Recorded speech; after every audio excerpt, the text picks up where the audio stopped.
जिंदाबाद जिंदाबाद। काला कानून वापस लो, वापस लो, वापस लो, काला कानून वापस लो, वापस लो, वापस लो, काला कानून वापस लो, वापस लो, वापस लो। चादर शिक्षक जिंदाबाद जिंदाबाद जिंदाबाद। नवंबर 2023 को एक शासनादेश के माध्यम से हमारी सेवाएं रोक दी गई। इसके बाद 2 जुलाई को एक कैबिनेट प्रस्ताव आया और फिर हम ही लोगों को मानदेय शिक्षक के रूप में रखा जा रहा है। हम लोग उसी के विरोध में यहाँ बैठे हुए थे। और ये भारत के इतिहास में पहली बार हुआ है कि किसी परमानेंट सर्विस करने वाले को मानदेय दिलाया जा रहा है, वो भी एकदम निकृष्टतम सीमा पे जा करके कि जो 12 महीने का वेतन पा रहा हो उसी 11 महीने का मानदेय देने जा रहे हैं। 93 से लेकर के 9 नवंबर 23 तक अनवरत राजकोट से 1 लाख, 1.25 लाख, 1 लाख 30 लाख, 30,000, 40,000 रुपए तक वेतन प्राप्त किए हैं। जो टीचर 1,25,000, 30,000 रुपए 25 साल 30 साल वेतन अर्जित किया हो, उसकी लायबिलिटी घट गई कि बढ़ गई, मेरी तो ये समझ में नहीं आता। मेरी खुद की जो समझ है, अब मैं सरकार से भी नहीं समझ पा रहा हूँ सरकार क्या दिया हमको। बच्चे छोटे हो गए या मेरी फिर से शादी होगी कि मेरे माँ बाप फिर से नए आएंगे, हम ये नहीं समझ पा रहे हैं। हमारे किसी का भी वेतन घटाया जाना आज तक इतिहास में पहली बार हमने देखा है कि लगातार जो 15-20 सालों की नौकरी कर चुका है, 25 साल, 93 से लोग हैं, 93 से अब तक मान के चलिए 30 साल की नौकरी भी करने वाले लोग हैं जिनका रिटायरमेंट करीब है या जिनकी बेटियों की शादी करीब है, अभी बताया प्रभा जी ने। उस स्थिति में किसी का वेतन एकदम से 1/5 पे ले आना, कैसे उसके जीवन मूल्यों की रक्षा हो पाएगी।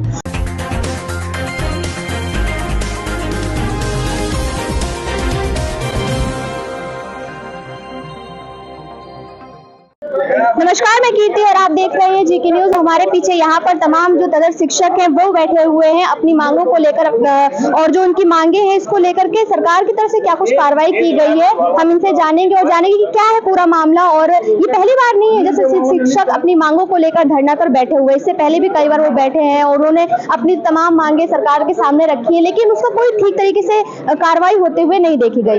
सर, क्या नाम है आपका? मेरा नाम रविंद्र सिंह है, मैं प्रदेश अध्यक्ष हूँ उत्तर प्रदेश तदर्थ शिक्षक माध्यमिक संघर्ष समिति का। सर, आज आप लोग यहाँ पर इतनी बड़ी संख्या में बैठे हुए हैं, किन मांगों को लेकर आज आप लोग यहाँ पर उपस्थित हैं? हम सभी तदर्थ शिक्षक लगभग 2254 लोग 1993 से लेकर अब तक पूरी सेवा करते रहे और साख सहित हमको वेतन मिलता रहा, लेकिन 9 नवंबर 2023 को एक शासनादेश के माध्यम से हमारी सेवाएं रोक दी गई। इसके बाद 2 जुलाई को एक कैबिनेट प्रस्ताव आया और फिर हम ही लोगों को मानदेय शिक्षक के रूप में रखा जा रहा है। हम लोग उसी के विरोध में यहाँ बैठे हुए थे, लेकिन 2 दिन पहले हमने धरना किया था, याद हो तो प्रदेश कार्यालय से हम लोगों को माननीय मुख्यमंत्री जी से मिलाने के लिए प्रदेश अध्यक्ष जी की ओर से एक अवसर दिया गया था, तो हम लोगों ने धरना कैंसिल कर दिया था। 2 दिन तक कोई समय नहीं मिला तो हम लोगों ने फिर आज से कार्यक्रम लगा लिया। आज हमारी अभी मुलाकात OSD से हुई है माननीय मुख्यमंत्री जी के। उन्होंने कहा है कि हम शीघ्र ही आपको सूचित करेंगे और मुख्यमंत्री जी आपसे समय लेंगे। मुख्यमंत्री जी का समय मिलेगा, हम लोगों का एक प्रतिनिधि मंडल उनसे बात करेगा और हो सकता है मामले का निस्तारण संभव हो।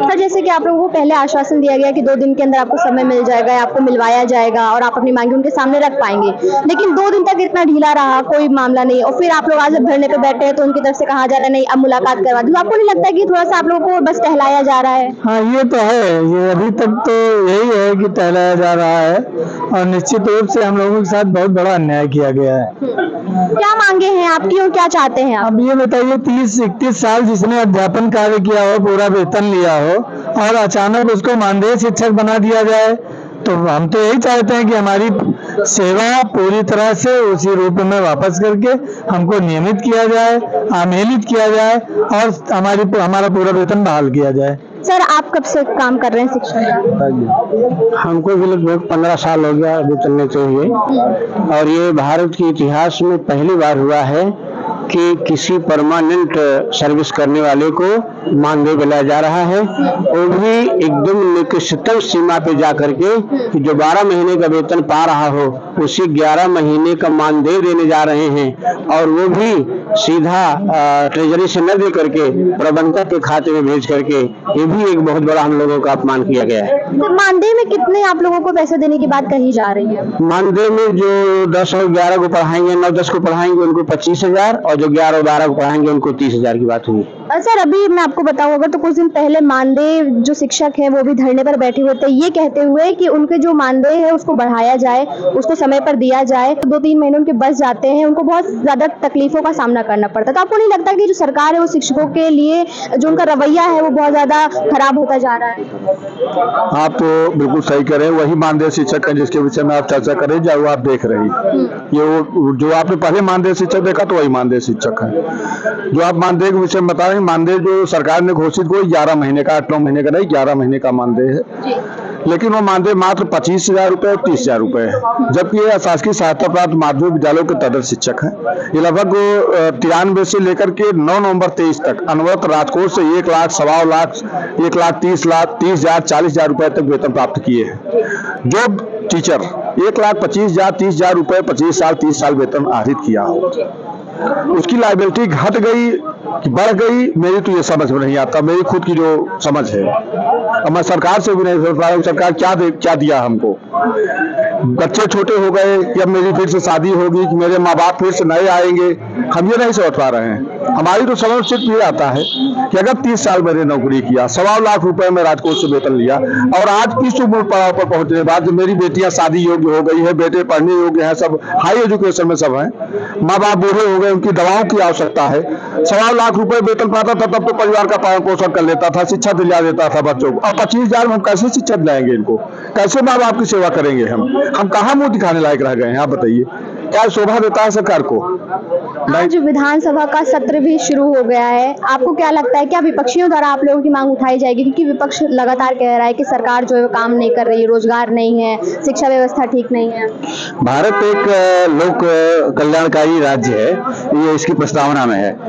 किसी का भी वेतन घटाया जाना आज तक इतिहास में पहली बार हमने देखा है कि लगातार जो 15-20 सालों की नौकरी कर चुका है, 25 साल, 93 से लोग हैं, 93 से अब तक मान के चलिए 30 साल की नौकरी भी करने वाले लोग हैं, जिनका रिटायरमेंट करीब है या जिनकी बेटियों की शादी करीब है, अभी बताया प्रभा जी ने। उस स्थिति में किसी का वेतन एकदम से 1/5 पे ले आना, कैसे उसके जीवन मूल्यों की रक्षा हो पाएगी? और भारत का संविधान एक व्यवस्था देता है, लोकतांत्रिक कल्याणकारी राज्य होने के नाते, कि लोगों को सुविधाओं में बढ़ोतरी देता है, घटाने का काम कभी नहीं किया है। और अगर सरकार ऐसा कुछ कर रही है तो विपक्ष का जो दायित्व बनता है, उनको तो बढ़ चढ़ करके सड़क पर आकर के हम लोगों के आंदोलन में अपना हाथ मिला करके चलने की जरूरत है। क्योंकि अगर वे भारत के लोकतांत्रिक मूल्यों की रक्षा करना चाहते हैं, भारत का जो मूल स्वरूप है लोक कल्याणकारी राज्य का, उसकी रक्षा करना चाहते हैं, तो उनको चाहिए कि मैदान में आए। जैसे अन्य मामलों पे संघर्ष करते हैं सदन से बाहर तक, वैसे ही हम लोगों के लिए संघर्ष करें, तो निश्चित तौर पर हमारे प्रति जो सहानुभूति का स्वरूप दिखाएगा, हम उसका निश्चित तौर पर आभार प्रकट करेंगे। अगर सरकार इससे पहले कोई निर्णय लेकर के हमारे लिए सब कुछ सही कर रही थी, क्योंकि सुप्रीम कोर्ट में भी जो जानकारी हम लोगों को मिल रही है, उच्चतम न्यायालय का हवाला देकर के ही सरकार ने ये 9/11/2023 का काला अध्याय लिखा था। उसके बाद एक काला अध्याय में एक पन्ना और जोड़ दिया उन्होंने 2 जुलाई को, ये मानदेय संबंधी। तो ये दोनों की एक सिरे से हाई कोर्ट ने खारिज किया था। तो हमारे अधिकारीगण ये कहते थे कि हाई कोर्ट सुप्रीम कोर्ट से थोड़ा बड़ा होता है, उसको सुपरसीड नहीं कर सकते ऑर्डर को। अब आज तो ऑर्डर हो गया है, इनके SLP को खारिज कर दिया है।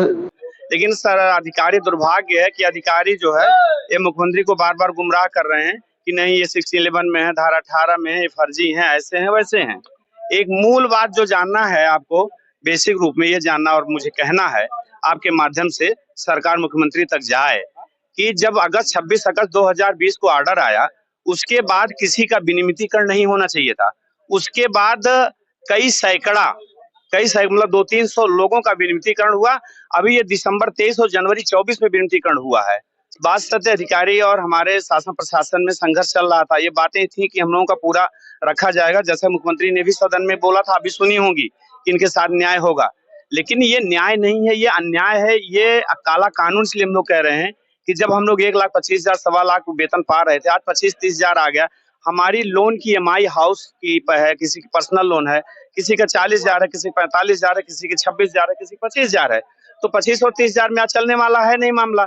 ये अधिकारी गुमराह कर रहे हैं कि सभी तदर्थ शिक्षकों की फाइल जिला स्तर पे डबल लाख में जमा है। तो जो कोर्ट से आदेश हैं 2014, 15, 16 तक, उन्हीं का तो अप्रूवल कर सकते हैं। जिनका आदेश है ही नहीं, उनका अप्रूवल तो कर ही नहीं सकते हैं। यानी मानदेय जब 25 और 30,000 दे तब धांधली होगी। और सबसे बड़ी गुनाह धांधली की बात हो गई कि 1.25 लाख वेतन पाने वाला शिक्षक माध्यमिक शिक्षा में जो अशासकीय सहायता प्राप्त हैं, जो प्रबंध तंत्र रखा है, जिनको मंडलीय चयन समिति और जनपदीय चयन समिति मारे हुए कि DIS और JD के द्वारा जो अनुमोदित होकर के नियुक्त होते थे। और ये हाईकोर्ट ने जब आदेश दिया, हम लोगों का परीक्षण भी JD और DIS और डायरेक्टर के अप्रूवल से ही वेतन हुआ है। हमारी डेलीगेशन से बात करें, अभी हम लोग जो है मुख्यमंत्री जी के OSD SS चौहान साहब थे, मिल के आया हूँ कि हमारी बात मुख्यमंत्री, चूंकि संत हृदय के हैं मुख्यमंत्री जी, और सच जाने सच का न्याय ना हो, ये कैसे संभव है। आप लोग पहले शिक्षक नहीं हैं जो अभी धरने पर बैठे हुए हैं, इससे पहले भी तमाम शिक्षक धरना दे चुके हैं, दे रहे हैं, और लगातार उनकी तरफ से बात कही जा रही है कि अधिकारी जो है वो धांधली कर रहे हैं, अधिकारी जो है वो सुनवाई नहीं कर रहे। तो आपको क्या लगता है, क्या मुख्यमंत्री जो है, क्या उनके कानों तक ये बात नहीं पहुंचती होगी शिक्षकों की? क्या वो ये नहीं समझ पा रहे होंगे कि अच्छा अधिकारियों की कुछ तो कमी है कि बार बार शिक्षक धरने पर बैठ रहे? सिर्फ माध्यमिक शिक्षक की बात नहीं कर रही हूँ मैं जो हमारे मानदेय वाले शिक्षक है वो भी बैठे हुए थे कुछ समय पहले धरने पर। तो आपको क्या लगता है, क्या ये शासन की कमी है या सिर्फ अधिकारियों पर गलती डाल देना चाहिए? जी बिल्कुल सही है। पहली बात आपको स्पष्ट कर दें, देखिए शिक्षक बेसिक के हैं, वो भी धरना दे रहे हैं। शिक्षक माध्यमिक में जो चयन बोर्ड से हैं वो भी धरना दे रहे हैं, हमको और अच्छी सुविधाएं मिले। लेकिन दुर्भाग्य, हम जो शिक्षक तदर्थ हैं, हमारे मान सम्मान और जीविका का प्रश्न है। हम उन तदर्थों से अलग हैं। अलग का तात्पर्य है कि हमारी हत्या होने जा रही है और हत्या हो गई है। हत्या कैसे होती है? एक धन नहीं मिल रहा है, दूसरे सम्मान। अगर मैडम आप जाने कि अगर किसी को 10 रुपए दी जा रही, अर्थशास्त्र का नियम है, 10 रुपए दिया जा रहा है, अगर उसकी हत्या करनी हो, उसकी इनकम 6 रुपए कर दीजिए, 7 रुपए कर दीजिए, ठीक है ना? तो अर्थशास्त्रीय सिद्धांत के अनुसार वो व्यक्ति खत्म हो जाएगा। तो मेरे साथ तो बहुत बड़ा अन्याय हुआ। एक जो आपने बहुत अच्छी बात कहा कि क्या मुख्यमंत्री जी को नहीं पता है? दुर्भाग्य है। अगर लोकतांत्रिक तरीके से और शिक्षक परंपरा और चाणक्य की परंपरा के तहत कहना हो, अगर मुख्यमंत्री जी को नहीं पता, मुख्यमंत्री जी को तत्काल पद से इस्तीफा दे देना चाहिए। ये दुर्भाग्य की विषय है और सच है। अब दूसरी तरफ मेरी बात सुनिए कि संत हृदय के मुख्यमंत्री जी संत हृदय के हैं, गोरखधाम पीठ के हैं, और वो शिक्षकों का सम्मान न कर सके, ये संभव है? संभव नहीं है। अर्थात मुख्यमंत्री को गुमराह कर रहे हैं। जब इन तमाम बिंदुओं का अवलोकन किया जाएगा तो निष्कर्ष निकलेगा कि मुख्यमंत्री जी को गुमराह किया जा रहा है। मांगे हमारी यही है कि हम लोग जैसे पहले थे वैसे हम लोगों को कर दिया जाए, हमारा मान सम्मान वापस कर दिया जाए, क्योंकि हमारी ही तरह के लोग जो विन्मित हो चुके हैं, हम भी उसी धारा में, तो हमको कैसे अलग कर दिया, यही नहीं समझ पा रहे हैं। तो हमारी केवल इतनी मांग है कि जैसे हमको वेतन मिल रहा था वैसे मिल जाए, वैसे हमारे डेलीगेशन को माननीय मुख्यमंत्री जी के समक्ष प्रस्तुत कर दिया जाए। ये भी अपनी बात रख दें और मुख्यमंत्री जी कायदे से इस बात को समझ लें कि कहाँ से गड़बड़ी हो रही है। जैसे अब मुख्यमंत्री जी की निगाह गई है तमाम थानों पर, अब थानों पर से कितना भ्रष्टाचार निकल के आ रहा है, कितने पैसे निकल के आ रहे हैं, उसी तरह से ये शिक्षा विभाग के अधिकारी भी है, कुछ हैं जो कि कुछ लोगों से पैसा लेकर के उल्टा सीधा काम करके कर दिए हैं और कुछ लोगों को निरीह समझ के उनकी हत्या कर दिए हैं। तो इस प्रकार की जांच अगर मुख्यमंत्री जी करवा लें तो शायद हम लोगों का कल्याण हो सकता है। निश्चित रूप से कुछ न कुछ तो है ही है, लेकिन हम लोग संघर्ष करते रहेंगे। हमारे जो अग्रज साथी लोग हैं वो कोई न कोई रास्ता निकाल करके मुख्यमंत्री से जरूर मिलेंगे। जब तक हमारा लोगों का पूरा वेतन, पूरा सम्मान वापसी नहीं हो जाती है, तब तक हम लोग बैठने वाले नहीं हैं। हम लोग संघर्ष करते रहेंगे, क्योंकि अब 48, 50, 55 की अवस्था में हम लोग 1.25 लाख से 25,000 पे आ गए। कैसे हमारा काम चलेगा? हमारी बातें अनवरत, चूंकि हमारा लगातार धरना प्रदर्शन ये चल रहा है। 2 दिन तक हम शिक्षा निदेशालय पे बैठे रहे, वहां से फिर एक डेलीगेशन ले जाकर के प्रदेश अध्यक्ष माननीय भूपेंद्र चौधरी जी से मुलाकात कराने की बात कही गई और मेरा डेलीगेशन हम लोग गए भी वहां। तो जो कार्यालय के प्रभारी थे उनसे हम लोगों की मुलाकात कराई गई और जो प्रदेश अध्यक्ष जी हैं संजोग से वो दिल्ली थे। हम विपक्ष से कहेंगे, पक्ष से कहेंगे, सबसे अपनी पीड़ा कहेंगे और हमारी बात सदन में उठाएंगे लोग। और हम गलत नहीं हैं। आज जब से माध्यमिक शिक्षा अधिनियम बना है तब से ये रहा है कि मैनेजमेंट द्वारा नियुक्त होते थे और शिक्षक समय समय पर उनका स्थायीकरण किया जाता था। ठीक उसी के तहत चयन बोर्ड बना, लेकिन चयन बोर्ड काम कर नहीं रहा था। उस समय धारा 18 के तहत कठिनाई और शिक्षा कार्य बाधित होता, उन स्थितियों में मैनेजमेंट जो है हम जैसे शिक्षकों का नियुक्ति विज्ञप्ति निकाले, नियुक्ति हम हाईकोर्ट के आदेश से वेतन प्राप्त कर रहे थे। और जो है एक मामले में संजय सिंह सुप्रीम कोर्ट चले गए और सुप्रीम कोर्ट में ये आदेश नहीं हुआ कि इनको निकाल जाए, सुप्रीम कोर्ट ने ये कहा तटस्थता को समाप्त कर दिया जाए। लेकिन सरकार की जो निरंकुशता के कारण हम लोगों को जबरदस्ती परीक्षा में बैठाया गया और हमारे पास कोई रियायत नहीं किया गया। आप बता दीजिए जरा, किसी भी अधिकारी को जो 20-20 साल से सेवा कर रहे हैं, उनको एक फ्रेशर के साथ परीक्षा दीजिए, क्या वो पास कर सकते हैं? किसी भी कीमत पर नहीं पास कर सकते। तो जैसे कि आप लोग यहाँ पर धरना दे रहे हैं बहुत शांतिपूर्वक तरीके से, अगर सरकार इसके बाद भी आपकी बात नहीं सुनती है तो आगे क्या कार्रवाई आप लोग करेंगे? हम लोग जो अपने धरने के माध्यम से शांतिपूर्ण ढंग से हम सरकार से निवेदन करते हैं और कोर्ट के माध्यम से लगातार जो अपनी पैरवी करते रहेंगे। सरकार को मानना ही पड़ेगा हमारी बातों, क्योंकि मैं गलत नहीं हूँ।